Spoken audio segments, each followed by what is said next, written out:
Assalamualaikum warahmatullahi wabarakatuh. Bismillahirrahmanirrahim. Qala al-musannif rahimahullahu ta'ala wa nafa'na bihi wa bi'ulumihi fid dharain amin. Wa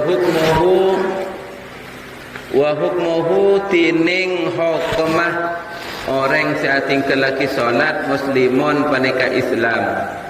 Wa yajibu ban wajib ala kulli muslimin atas saban-saban orang Islam amru ahlihi pana pemerintah ahlahu deka keluargana muslim biha kalaban salat wa qahruhum ban maksah deka keluargana wa ta'limuhum ban ngajarin deka keluargana arkanaha deka rukun-rukun salat wa surutuha ban syarat-syarat salat wa mubtilatuha banyak-banyak perkara siapa telaki salat wa kullu man qadara alaihi min ghairihim ban wajib juga atas orang Islam atas orang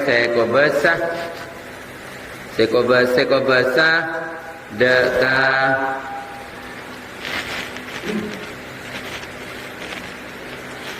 merentah ben maksah kangkui apa jeng deka lainah orang daerah keluarga lah nikah pokok pembahasan mana mungkin perinci situng per situng.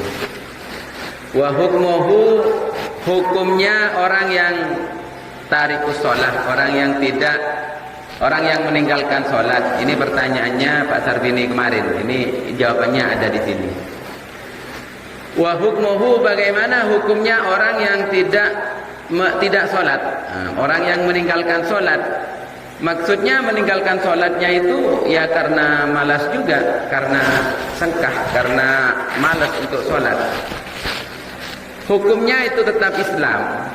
Hukumnya tetap Islam. Berarti kalau Islam, maka kalau mati ya wajib dikafanin, ya wajib dikuburin seperti menguburkan orang Islam biasa. Kenapa? Karena orang yang meninggalkan sholat itu masih Islam, tapi urusan siksanya yaitu urusan dia dengan Allah. Karena Allah itu merintah sholat wajib dikerjakan. Sholat itu wajib dikerjakan. Sampai saking wajibnya kalau gak bisa berdiri duduk, gak bisa duduk tidur. Itu saking wajibnya. Malah di dalam kitab Tarikus Sholat itu dijelaskan orang yang tidak sholat satu kali saja itu besok dipanggang di atasnya pintu neraka. Satu kali saja. Apalagi kalau sudah berkali-kali. Tapi statusnya dia ya Islam. Statusnya dia Islam, hanya tidak sholat, berarti fasik. Terus bagaimana? Ya tetap, ya harus dimandiin, harus dikafanin, terus wassolati, dan harus disolati. Jadi salatin juga. Tapi kalau dia ingkar terhadap sholat, itu lain lagi. Kenapa kamu gak sholat? Sholat itu gak wajib. Nah, itu yang jadi permasalahan. Kenapa kamu gak sholat? Males. Itu Islam. Kalau mati ya harus dimandiin, dikafanin, dipendem seperti halnya orang Islam dan disolatin. Yang jadi permasalahan, kenapa kamu gak sholat? Sholat itu gak wajib bagi saya. Nah, berarti dia mengaku kafir. Dia mengaku sudah keluar murtad berarti. Untuk apa sholat dong? Sholat gak mungkin masuk surga. Nah, itu yang menjadi permasalahan. Yang jadi permasalahan, dia tidak wajib disolatin karena dia murtad, matinya dalam keadaan murtad. Jadi kalau tidak sholat karena malas, sudah itu lebih ringan sebenarnya. Tapi kalau nggak sholat masih debat. Untuk apa sholat? Kamu dari dulu sholat tetap sepedanya sepeda Supra. Saya nggak sholat pakai mobil maunya. Nah, itu yang lain. Itu yang sudah mengarah ke murtad. Setelah murtad disolati haram. Haram, disolatin haram. Itu murtad, keluar dari Islam. Itu yang berbahaya. Jadi kalau menurut Imam Baihaqi itu semuanya statusnya menjadi Islam. Jadi makanya kita harus tahu. Kan kadang orang itu sholat itu gak wajib. Makanya saya tidak sholat. Lah itu statusnya lain. Itu bukan Islam lagi dia. Dia sudah murtad. Berarti kalau mati dalam keadaan seperti itu tidak wajib disolatin, malah haram disolatin. Kalau dia tidak sholat, kenapa gak sholat? Males, saya sibuk. Itu lain. Itu kalau pas mati dalam keadaan seperti itu, wajib disolatin, wajib dimandiin, wajib dikafanin, dan wajib dikuburkan seperti halnya orang Islam.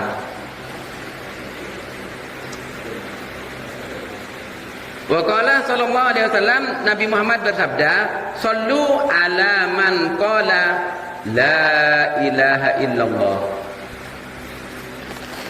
Asal itu sampai kapi alaman atas orang yang mengatakan, yang mengucapkan kalimat la ilaha illallah. Selama dia masih membaca kalimat la ilaha illallah, wajib disalati. Wajib disalati. Wa sallu wara'a man qala la ilaha illallah. Dan salatlah kalian semua di belakangnya orang yang mengatakan kalimat la ilaha illallah.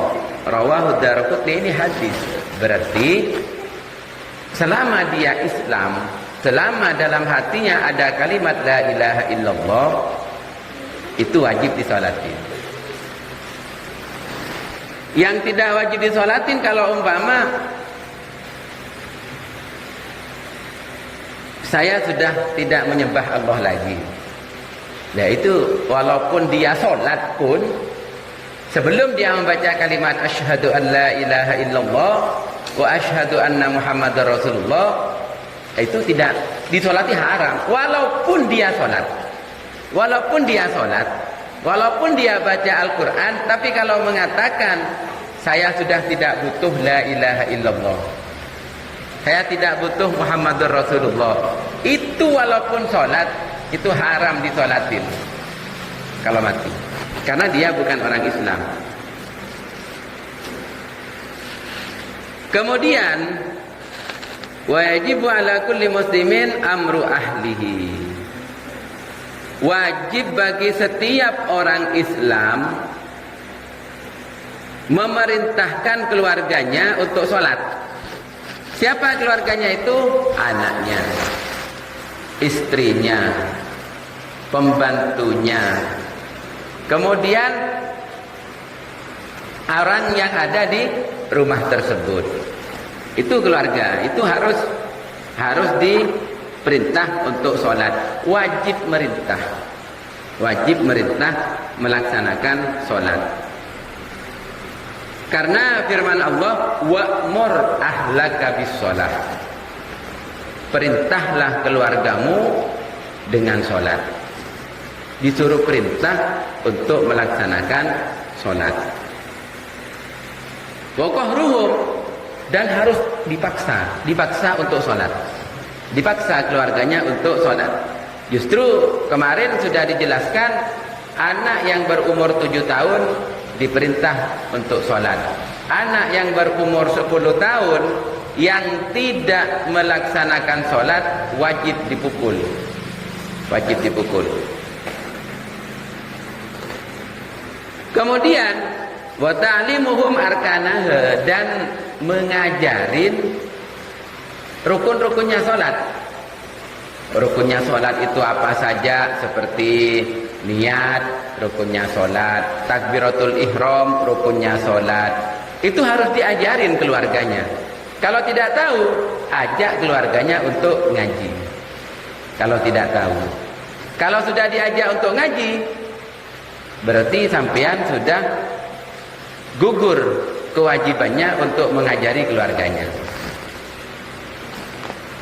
Kalau tidak diajarin, pas sholatnya ada yang salah, maka yang dosa sampean. Terus apalagi yang harus diajarin kepada keluarganya? Wasurutuha, syaratnya sholat. Syaratnya sholat itu harus diajarin, harus diulang. Anaknya, istrinya itu harus diulang. Syaratnya sholat itu apaan? Wudu, kemudian pakaiannya suci, tempatnya suci. Nah itu harus diajarin. Juga yang harus diajarkan kepada keluarganya. Tapi kalau ini kan sudah gugur kewajiban sampean. Kalau istrinya mendengarkan dari rumah, gugur kewajibannya. Karena apa? Karena sudah ngaji juga. Atau kalau umpama gak jelas, nanti bisa disetelkan di YouTube-nya. Setelkan, hanya sebentar.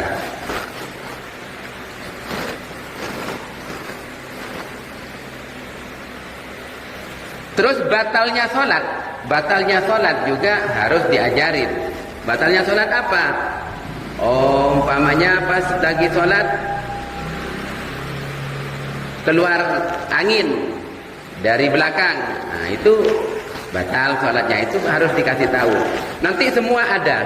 Setelah ini ada syaratnya sholat, ada rukunnya sholat, ada rukunnya wudhu, ada yang membatalkan sholat, ada semua. Pokoknya ngaji rutin, insya Allah semuanya akan tercapai. Terus lagi yang wajib diajarkan kepada keluarga kita adalah sairu sara'iil Islam. Jadi menurut Imam Ad-Damiri, mengajarkan syariat Islam kepada keluarga itu juga wajib, selain sholat. Jadi bukan hanya sholat saja, bukan hanya sholat wajib saja, puasa juga diajarkan caranya puasa bagaimana, puasa yang benar bagaimana, kemudian sholat-sholat sunnah, kemudian cara muamalah, pekerjaan-pekerjaan yang baik. Yang sering kita terjadi dan sering saya melihat, bukan hanya orang awam, kiai pun, ustadz pun, saya sering melihat salah. Contoh, minum dengan tangan kiri. Minum dengan tangan kiri.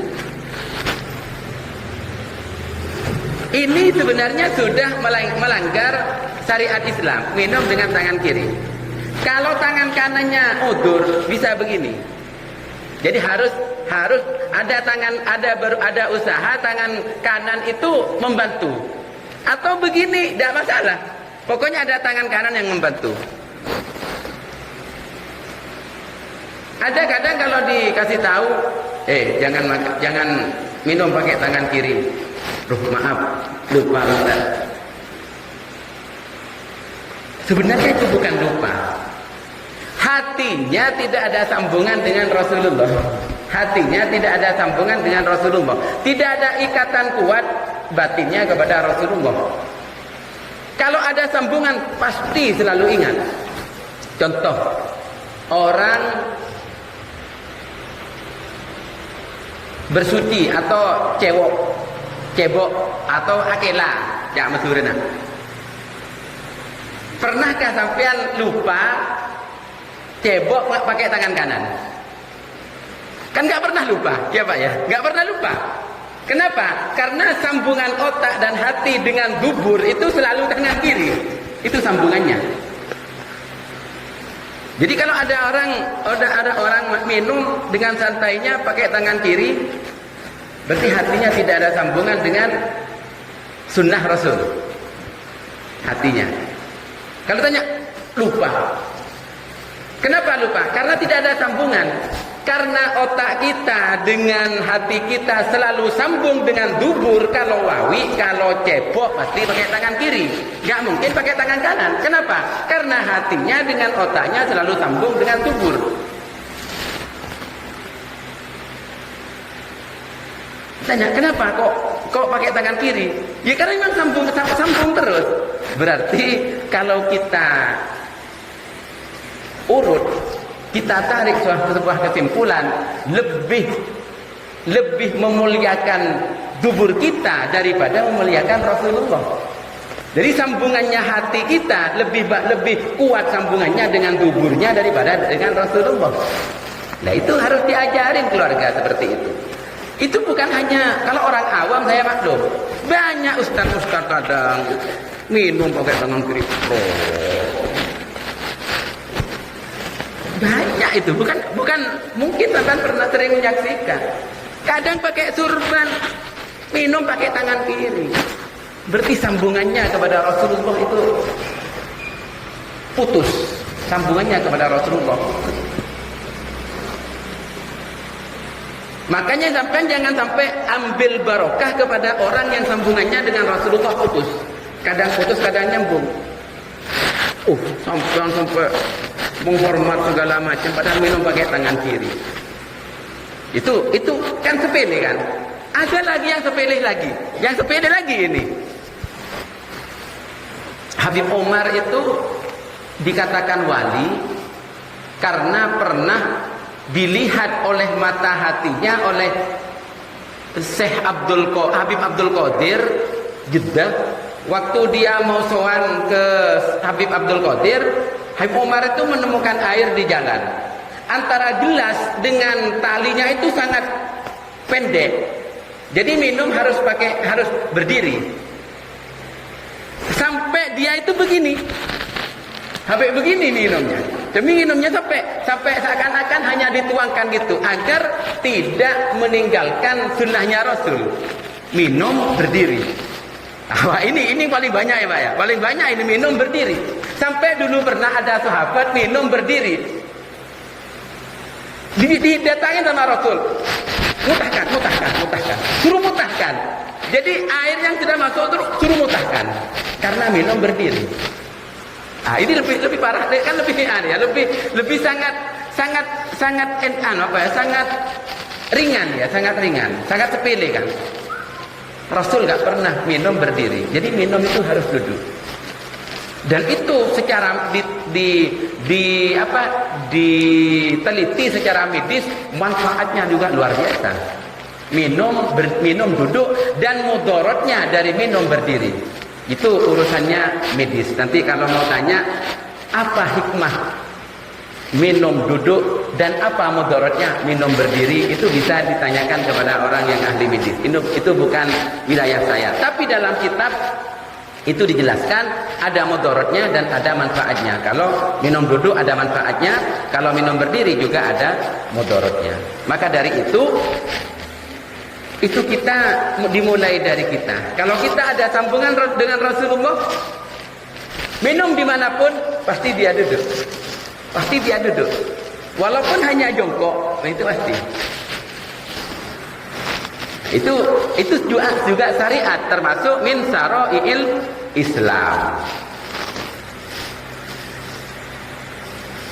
Kemudian menurut Imam Ad-Damiri juga, istri itu wajib diajarin tata caranya sholat dan syariat-syariat Islam. Kalau istri tidak sholat, wajib dipaksa.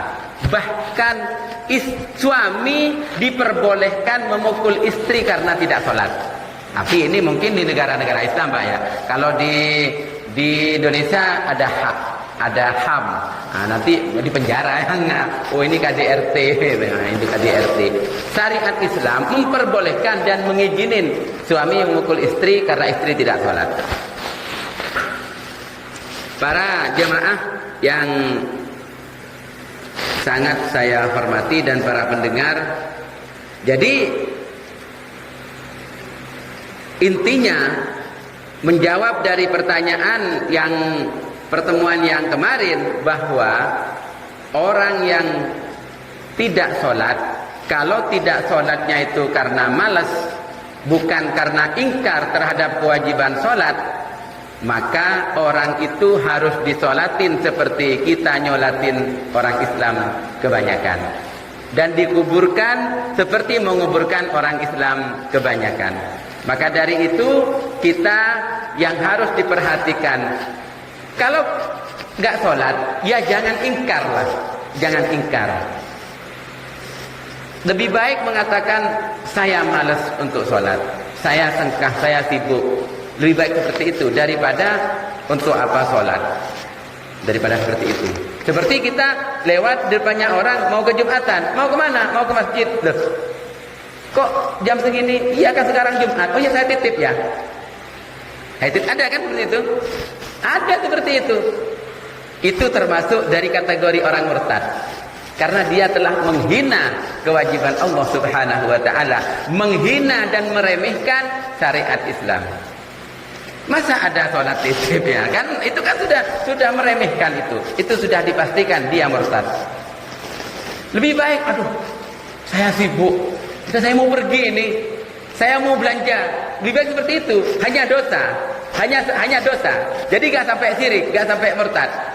Sebesar-besarnya dosa adalah murtad dan syirik. Itu gak ada ampunan. Gak ada istighfarnya kalau syirik. Kalau hanya dosa, ada kemungkinan Allah mengampuninya. Semoga menjadi keterangan yang barokah, yang manfaat, dan semoga menjadi bekal besok kita ketika berjumpa dengan Allah Subhanahu wa taala di dalam surga. Amin Allahumma amin. Assalamualaikum warahmatullahi wabarakatuh.